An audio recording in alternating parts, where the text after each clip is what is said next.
ये साप्ताहिक बाइबल का उपदेश Plainfield Christian science church independent से है, जो प्लेनफील्ड, न्यू जर्सी, अमेरिका में है। अधिक जानकारी के लिए कृपया हमारी वेबसाइट पर जाएं www.plainfieldcs.com। आपके ध्यान के लिए ये पाठ रविवार 18 अगस्त 2024 के लिए है। विषय आत्मा। स्वर्णपथ यशाया। हे यहोवा, तेरे न्याय के मार्ग में हम लोग तेरी बात जोहते आए हैं। तेरे नाम के स्मरण की हमारे पुराणों में लालसा बनी रहती है। उत्तरदायी ध्यान। भजन संहिता, इब्रानियों। सचमुच मैं चुपचाप होकर परमेश्वर की ओर मन लगाए हूँ। मेरा उद्धार उसी से होता है। यदि आज तुम उसका शब्द सुनो तो अपने मन को कठोर न करो, क्योंकि परमेश्वर का वचन जीवित और प्रबल और हर एक दो-धारी तलवार से भी बहुत चोखा है, और जीव और आत्मा को और गांठ-गांठ और गुदे-गुदे को अलग करके वार-पार छेदता जाता है, और मन की भावनाओं और विचारों को जांचता है। इसलिए आओ, हम अनुग्रह के सिंहासन के निकट हियाव बांधकर चलें, कि हम पर दया हो और वो अनुग्रह पाएं जो आवश्यकता के समय हमारी सहायता करे। वो आशा हमारे प्राण के लिए ऐसा लंगर है जो शिथिर और दृढ़ है। पाठ उपदेश बाइबल में से यशाया। ऐ सब प्यासे लोगों, पानी के पास आओ, और जिनके पास रुपया ना हो तुम भी आकर मूल लो और खाओ। दाख, मधु और दूध बिन रुपए और बिना दाम ही आकर ले लो। जो भोजन वास्तव नहीं है उसके लिए तुम क्यों रुपया लगाते हो, और जिससे पेट नहीं भरता उसके लिए परिश्रम क्यों करते हो। मेरी ओर मन लगाकर सुनो, तब तुम वस्तुएं खाने पाओगे, और चिकनी चिकनी वस्तुएं खाकर संतुष्ट हो जाओगे। कान लगाओ और मेरे पास आओ, सुनो, तब तुम जीवित रहोगे, और मैं तुम्हारे साथ सदा की वचा बांधूंगा, अर्थात दाऊद पर की अटल करुणा की वचा। जब तक यहोवा मिल सकता है तब तक उसकी खोज में रहो, जब तक वो निकट है तब तक उसे पुकारो। मरकस। उन दिनों में जब फिर भीड़ इकट्ठी हुई और उनके पास कुछ खाने को ना था, तो उसने अपने चेलों को पास बुलाकर उनसे कहा, मुझे इस भीड़ पर तरस आता है, क्योंकि ये 3 दिन से बराबर मेरे साथ हैं और उनके पास कुछ खाने को नहीं है। उसके चेलों ने उसको उत्तर दिया कि यहाँ जंगल में इतनी रोटियां कोई कहाँ से लाए कि ये तिरपत हों। उसने उनसे पूछा, तुम्हारे पास कितनी रोटियां हैं? उन्होंने कहा, 7। तब उसने लोगों को भूमि पर बैठने की आज्ञा दी, और वो 7 रोटियां ली और धन्यवाद करके तोड़ी और अपने चेलों को देता गया कि उनके आगे रखें, और उन्होंने लोगों के आगे परोस दिया। उनके पास थोड़ी सी मछलियां भी थीं, और उसने धन्यवाद करके उन्हें भी लोगों के आगे रखने की आज्ञा दी। सो वो खाकर तिरपत हो गए, और शीश टुकड़ों के 7 टोकरे भरकर उठाए, और लोग 4000 के लगभग थे। यीशु और उसके चेले कैसरिया फिलिप्पी के गांव में चले गए, और मार्ग में उसने अपने चेलों से पूछा कि लोग मुझे क्या कहते हैं। उन्होंने उत्तर दिया कि यूहन्ना बपतिस्मा देने वाला, पर कोई एलिया, और कोई भविष्यद्वक्ताओं में से एक भी कहते हैं। उसने उनसे पूछा, परंतु तुम मुझे क्या कहते हो? तो पतरस ने उसको उत्तर दिया, तू मसीह है। और वो उन्हें सिखाने लगा कि मनुष्य के पुत्र के लिए अवश्य है कि वो बहुत दुख उठाए, और पुरानी और महायाजक और शास्त्री उसे तुच्छ समझकर मार डालें, और वो 3 दिन के बाद जी उठे। उसने ये बात उनसे साफ साफ कह दी। इस पर पतरस उसे अलग ले जाकर झिड़कने लगा, परंतु उसने फिर कर और अपने चेलों की ओर देखकर पतरस को झिड़क कर कहा कि हे शैतान, मेरे सामने से दूर हो, क्योंकि तू परमेश्वर की बातों पर नहीं परंतु मनुष्य की बातों पर मन लगाता है। उसने भीड़ को अपने चेलों समेत पास बुलाकर उनसे कहा, जो कोई मेरे पीछे आना चाहे वो अपने आप से इनकार करे और अपनी सूली उठाकर मेरे पीछे हो ले, क्योंकि जो कोई अपना प्राण बचाना चाहे वो उसे खोएगा, पर जो कोई मेरे और सुसमाचार के लिए अपना प्राण खोएगा वो उसे बचाएगा। यदि मनुष्य सारे जगत को प्राप्त करे और अपने प्राण की हानि उठाए तो उसे क्या लाभ होगा। लूका। उसने उनसे एक दृष्टांत कहा कि किसी धनवान की भूमि में बड़ी उपज हुई। तब वो अपने मन में विचार करने लगा कि मैं क्या करूं, क्योंकि मेरे यहाँ जगह नहीं जहाँ अपनी उपज अत्यधिक रखूं। और उसने कहा, मैं ये करूंगा, मैं अपनी बखारियां तोड़कर उनसे बड़ी बनाऊंगा और वहां अपना सब अन्न और संपत्ति रखूंगा और अपने प्राण से कहूंगा कि हे प्राण, तेरे पास बहुत वर्षों के लिए बहुत संपत्ति रखी है, चैन कर, खा पी और सुख से रह। परंतु परमेश्वर ने उससे कहा, हे मूर्ख, इसी रात तेरा प्राण तुझसे ले लिया जाएगा। तब जो कुछ तूने इकट्ठा किया है वो किसका होगा। ऐसा ही वो मनुष्य भी है जो अपने लिए मन बटोरता है, परंतु परमेश्वर की दृष्टि में धानी नहीं। फिर उसने अपने चेलों से कहा, इसलिए मैं तुमसे कहता हूं, अपने प्राण की चिंता न करो कि हम क्या खाएंगे, न अपने शरीर की कि क्या पहनेंगे। तुम्हारा पिता जानता है कि तुम्हें इन वस्तुओं की आवश्यकता है। परंतु उसके राज्य की खोज में रहो तो ये वस्तुएं भी तुम्हें मिल जाएंगी। हे छोटे झुंड, मत डर, क्योंकि तुम्हारे पिता को ये भाया है कि तुम्हें राज्य दे। मरकस। और शास्त्रियों में से एक ने उन्हें विवाद करते हुए सुना और ये जानते हुए कि उसने उन्हें अच्छी रीति से उत्तर दिया, उससे पूछा, सबसे मुख्य आज्ञा कौन सी है। यीशु ने उसे उत्तर दिया, सब आज्ञाओं में से ये मुख्य है, हे इस्राएल सुन, प्रभु हमारा परमेश्वर एक ही प्रभु है, और प्रभु अपने परमेश्वर से अपने सारे मन और अपने सारे प्राण से और अपनी सारी बुद्धि से और अपनी सारी शक्ति से प्रेम रखना। और दूसरी ये है कि तू अपने पड़ोसी से अपने समान प्रेम रखना, इससे बड़ी कोई आज्ञा नहीं।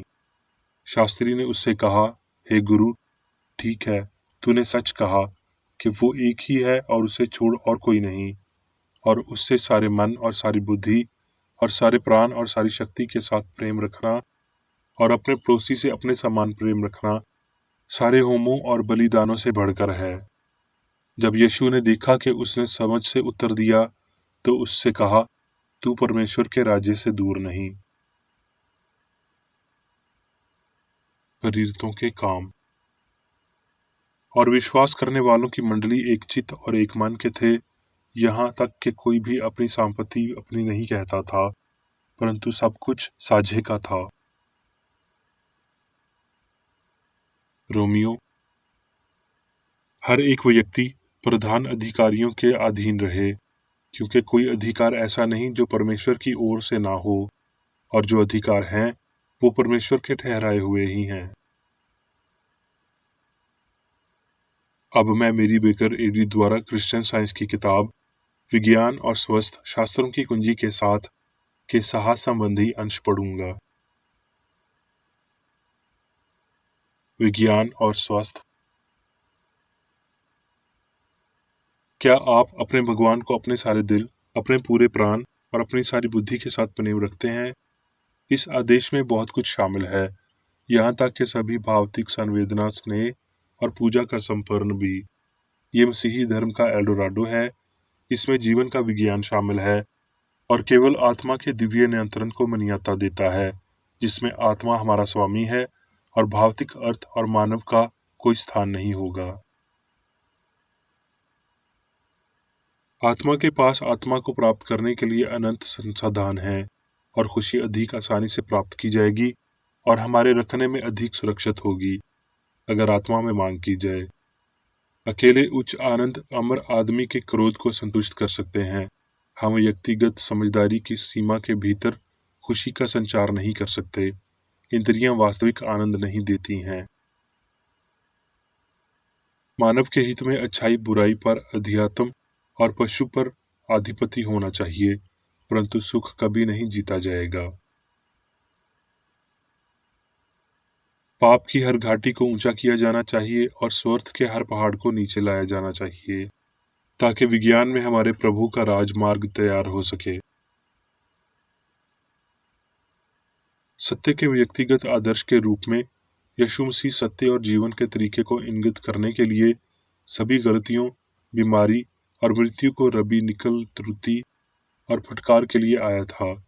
आत्मा और भौतिक अर्थ, सत्य और त्रुटि के बीच अंतर दिखाते हुए इस आदर्श को यीशु के संपूर्ण संसारिक जीवन के दौरान प्रदर्शित किया गया था। यदि हमने आत्मा को नियंत्रण रखने की अनुमति देने के लिए भौतिक अर्थों की त्रुटियों पर पर्याप्त रूप से विजय प्राप्त की है, तो हम पाप को कम कर देंगे और हर परिस्थिति में उसे फटकार देंगे। केवल इस तरह से हम अपने दुश्मनों को आशीर्वाद दे सकते हैं, हालांकि वो हमारे शब्दों को नहीं समझ सकते। हम अपने लिए नहीं चुन सकते हैं, लेकिन यीशु द्वारा सिखाए गए तरीके से हमारे उद्धार का काम करना चाहिए। नम्रता और पराक्रम में वो गरीबों को सुसमाचार का प्रचार करते हुए पाया गया। अभिमान और भय सत्य के मानक को सहन करने के लिए अयोग्य हैं और ईश्वर इसे कभी भी ऐसे हाथों में नहीं सौंपेगा। हम नश्वर विश्वास के उठल्लेपन में गोता लगाकर ईश्वर की रचना की प्रकृति और गुणवत्ता को था नहीं दे सकते। हमें जीवन में सत्य और भौतिकता को खोजने के अपने आटक स्पंदन को उलट देना चाहिए और ईश्वर के अमर विचार के लिए नश्वर से ऊपर, भौतिक इंद्रियों की गवाही से ऊपर उठना होगा। ये सुस्पष्ट उच्च विचार भगवान जैसे मनुष्य को उसके अस्तित्व के पूर्ण केंद्र और सीमा तक पहुंचाने के लिए प्रेरित करता है। ना तो उम्र और ना दुर्घटना आत्मा की इंद्रियों में हस्तक्षेप कर सकती है और कोई अन्य वास्तविक इंद्रियां नहीं है। ये स्पष्ट है कि पदार्थ के रूप में शरीर की अपनी कोई संवेदना नहीं है तथा आत्मा और उसकी शक्तियों के लिए कोई विस्मृति नहीं है। अंतर्मन अमर है क्योंकि ये आत्मा है, जिसमें आत्मा विनाश का कोई तत्व नहीं है। आत्मा के झूठे अनुमानों के माध्यम से भावना और मन में निवास के रूप में सामग्री में विश्वास, अस्थायी नुकसान या आत्मा की अनुपस्थिति आध्यात्मिक सत्य की भावना में संघर्ष करता है। त्रुटि की ये स्थिति जीवन और पदार्थ में मौजूद पदार्थ के रूप में जीवन का नश्वर सपना है और होने की अमर वास्तविकता के सीधे विपरीत है। जब तक हम मानते हैं कि आत्मा पाप कर सकती है या वो अमर आत्मा नश्वर शरीर में है, हम विज्ञान के होने को कभी नहीं समझ सकते। जब मानवता इस विज्ञान को समझती है, तो ये मनुष्य के लिए जीवन का नियम बन जाएगी, यहाँ तक कि आत्मा का उच्च नियम जो सिद्धभाव और अमरता के माध्यम से भौतिक अर्थों पर हावी है। निस्वार्थ महत्वाकांक्षा, महान जीवन, उद्देश्य और पवित्रता विचार के ये घटक मिलकर व्यक्तिगत और सामूहिक रूप से सच्ची खुशी, शक्ति और स्थायित्व का निर्माण करती है। आत्मा में नैतिक स्वतंत्रता है। भावना के दर्द सलामत हैं यदि वो झूठे सुखदायक विश्वासों को मिटा देते हैं और भावनाओं को आत्मा से आत्मा तक पहुंचाते हैं, जहां ईश्वर की रचनाएं अच्छाई हैं। ये हृदय को आनंदित करता है। ये विज्ञान की तलवार है जिसके साथ सत्य त्रुटि को नष्ट करता है।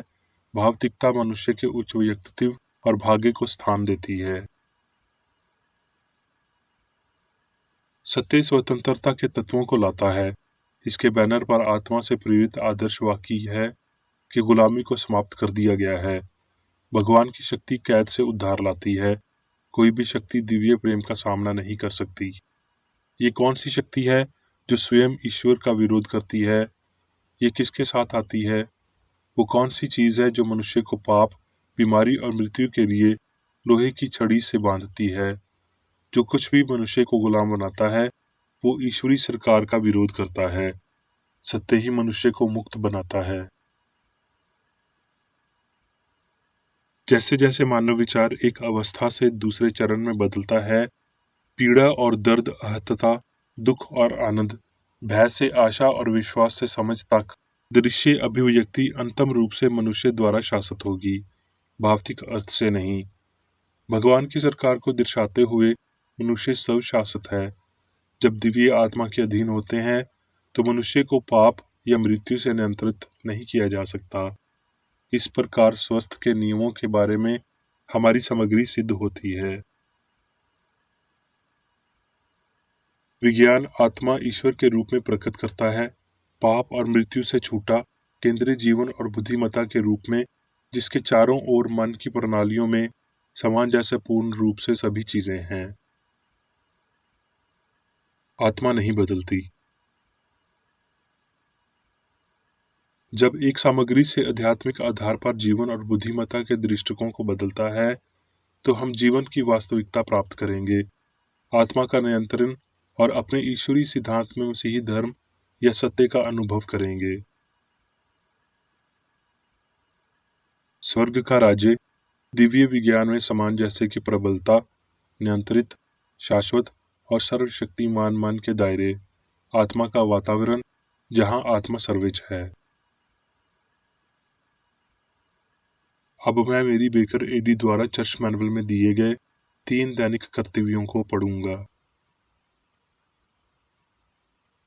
दैनिक प्रार्थना।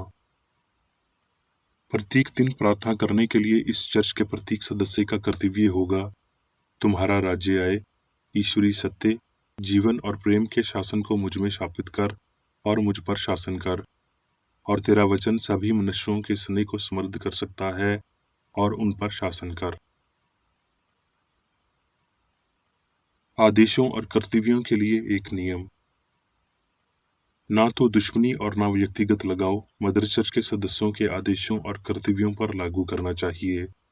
विज्ञान में दिव्य प्रेम ही मनुष्य को नियंत्रित करता है और एक क्रिश्चियन विज्ञानी प्यार की मीठी सुविधाओं को दर्शाता है। प्यार में डांटने पर, सच्चा भाईचारा, परोपकार और क्षमा में।